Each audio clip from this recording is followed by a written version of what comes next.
Hello, welcome back to Weekly Cooking with Becky. Today is a dessert recipe. We are going to be making keto blondies, or low carb blondies. They work for keto or low carb. And I'm also doing it the diabetic friendly way because of the type of sweetener I'm using, but I will explain that when I get to that. This is a knockoff of chocolate chip cookie bars, but I'm going to add a twist to it. Something that I like to do as a kid, so I'm going to do it to this one. All right, so in the bowl, and by the way, you do not use a mixer. The key to this recipe is to not over mix. So all you need is a wooden spoon for the entire mixing. And where's my spatula? So while we're mixing, the oven is preheating to 350. I take an 8x8 pan, line it with parchment paper so I can take it out later and prepare it with whatever type of spray that you want. 0-calorie spray. So in this bowl, I have 2 cups of almond flour, 1 teaspoon of baking powder, 1 cup of the golden, here's the thing, it's the version of your brown sugar, 1 cup of golden sweetener of your choice. In the link, it's going to say monk fruit. If you buy golden monk fruit, it is not diabetic friendly. If you do the golden swerve, which is the one that I do, it's just overall, I believe it's all natural, and it is diabetic friendly, and there's less reaction to stomachs, all that kind of stuff. So I just stick with swerve. But basically you want a low carb keto approved golden sweetener. So I'm doing it the diabetic friendly way. Feel free to use whatever golden sweetener you want. So once again in here, 2 cups of almond flour, 1 teaspoon of baking powder, 1 cup of golden monk fruit sweetener. And what I have done is I have kind of mashed, because the brown sugar aspect or the golden gets kind of sticky. So I've kind of mixed it through as much as I can. And then in my bowl, I'm now going to add wet to dry. So in here, I have 1/2 cup of salted, because we didn't add salt here. So I have salted butter. Key to that, okay? So 1 cup of salted butter. I went ahead and mostly melted it. You could soften it, but if you soften it, it needs to be able to stir right in. So I mostly melted it. 2 eggs and a teaspoon of vanilla. And I'm going to just pour it all in.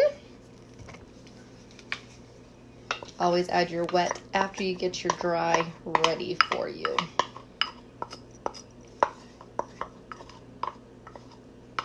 Okay, so key is, as we said, not over mixing. So I'm just going to mix here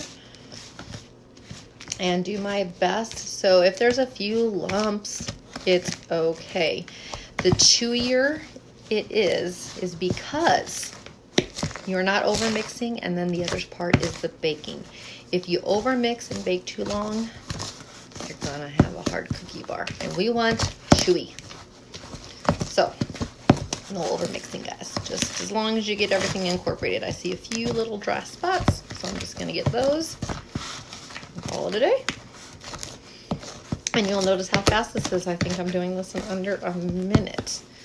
And I still see some brown sugar clumps in it. That's okay, because when it cooks, it'll just melt through. All right. Then it's time to fold in your ingredients. What the recipe calls for is 1/2 cup of low-carb keto chocolate chips. There's a brand called Make Believe, and there's a brand called Lily's. You could use either of them. It calls for 1/2 cup of those, and 1/2 cup of mix-ins like nuts or seeds, or even more chocolate chunks.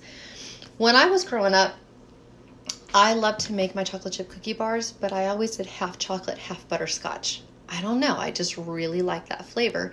And then as I grew up, I would make it for people, and they're like, your bars taste different, we really like it. So I'm doing that. So I have 1/2 cup of the Lily's. That's the brand I use, but you can find them in any store, in Lily's or the Believe kind. They're just different types of bags for the chocolate. So the either brand for the chocolate. The only ones who make the butterscotch are the Lilies. So I have half a cup of chocolate, half a cup of butterscotch instead of the nuts, because that's what I did as a kid and people raved about it. So I'm gonna just do it the same, except a little healthier. So not over mixing, just making sure it's all incorporated. And that is it. I'll go over the nutrition facts here after I pour it into the pan. I'm gonna scrape off my wooden spoon because I want all that batter. I want it all. Okay, so I take out the prepared pan and I just simply put it in. Make sure you pat it flat. The hard thing about these parchment papers is they like to come out, so you gotta make sure they stay in there. You can remove it once you remove the whole thing and you cut them up and put them in a storage container.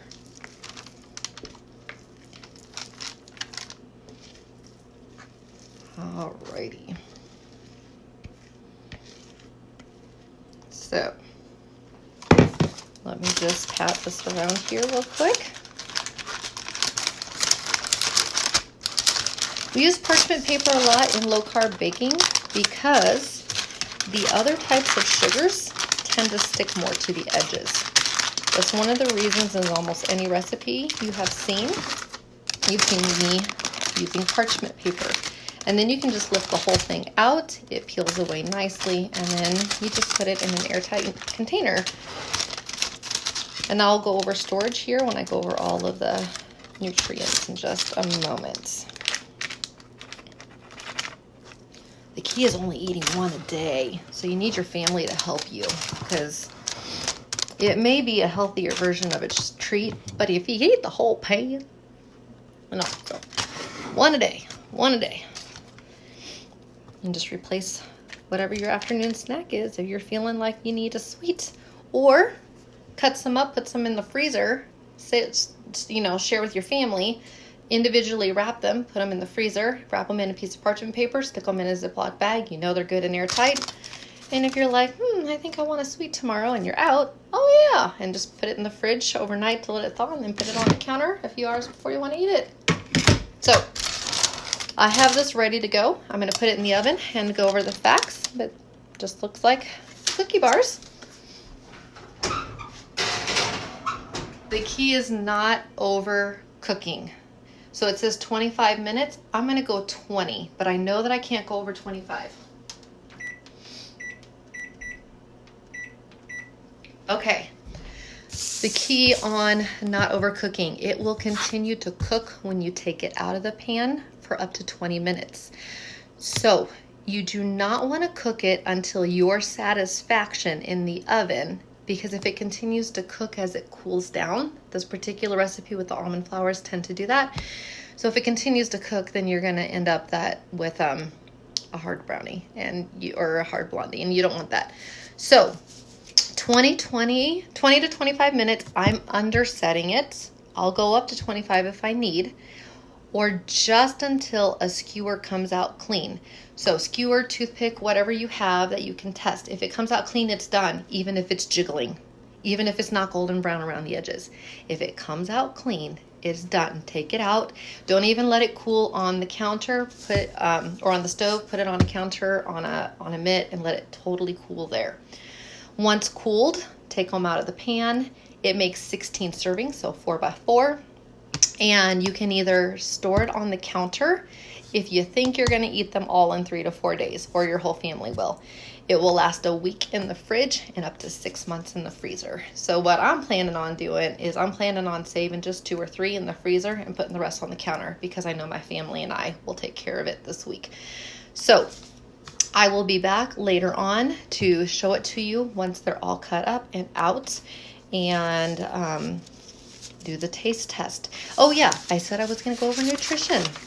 Silly me. So 1 bar, and since it only makes 16, your bars are going to be a pretty good sized bar, so that's good. 1 bar is only 190 calories, so those of us that are averaging snacks of 220 to 250, you can have a couple strawberries with it. or maybe a little bit of low-carb ice cream. Okay, you still have a little bit of room to have some fun with this. Carbohydrates is 3 net carbs, 5 total, but because of the fiber, there's 2 grams of fiber, you subtract the fiber, you get 3 net carbs. There is some protein, I'll put this all in there, potassium, vitamin A, there's even some good calcium and iron. So there's some good stuff in here. But the main thing that I know everybody wants is we're counting calories and we're counting carbs. So it's 190 calories with 3 net carbs. You got a little bit of room to spare for some berries and some sugar-free chocolate or some low-carb ice cream. Enjoy it. I will be back to show you the finished product. Thanks. All right, everyone, the bars are out of the oven. They have cooled and been sliced. What I did is I put a couple in the freezer, and what I did with the container is just separated them with some parchment paper so that way they didn't stick to one another. A nice airtight container. And I have one here for us. I wanted to show you. Nice and chewy. You're not going to even hear them break off. It's super, super nice and chewy.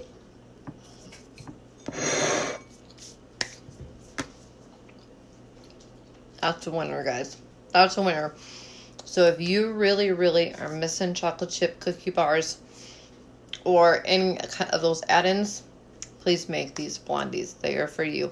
The link will be in the description. Enjoy.